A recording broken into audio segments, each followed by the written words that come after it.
नहीं नहीं, एकादशी है कौन, क्यों इसकी इतनी प्रधानता है, क्यों इसकी पुण्यता है, ऐसा क्या है एकादशी में जो इसकी पुण्यता मानी जाए?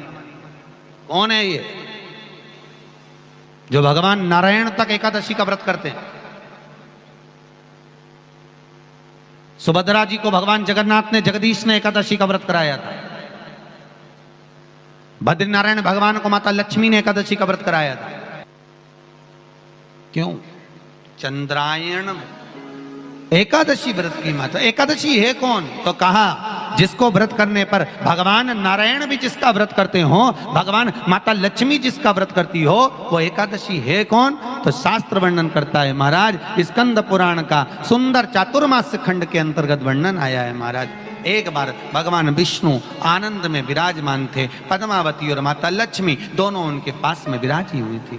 भगवान लक्ष्मी और पद्मावती दोनों बैठी, एक सिर के पास, एक चरण के पास।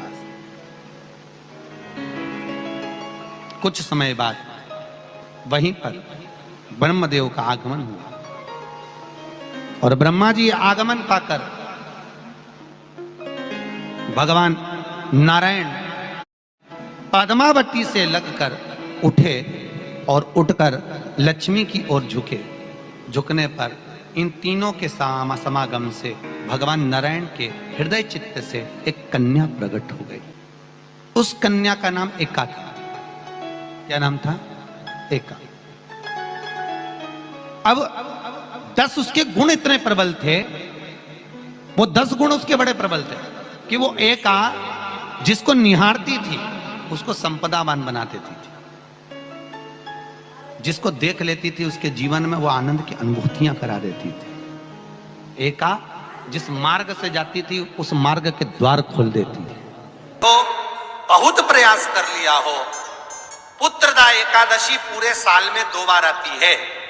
एक श्रावण के महीने में आती है, दूसरी पोषाधिक क्रम में आती है। पुत्रदा एकादशी होती है, ये संतान की वृद्धि करने वाली होती है। शंकर जी के मंदिर में जाकर, भगवान शिव के मंदिर में पूजन करके घी का 1 कटोरी में घी और 1 कटोरी में खीर शंकर के सामने रख देते हैं।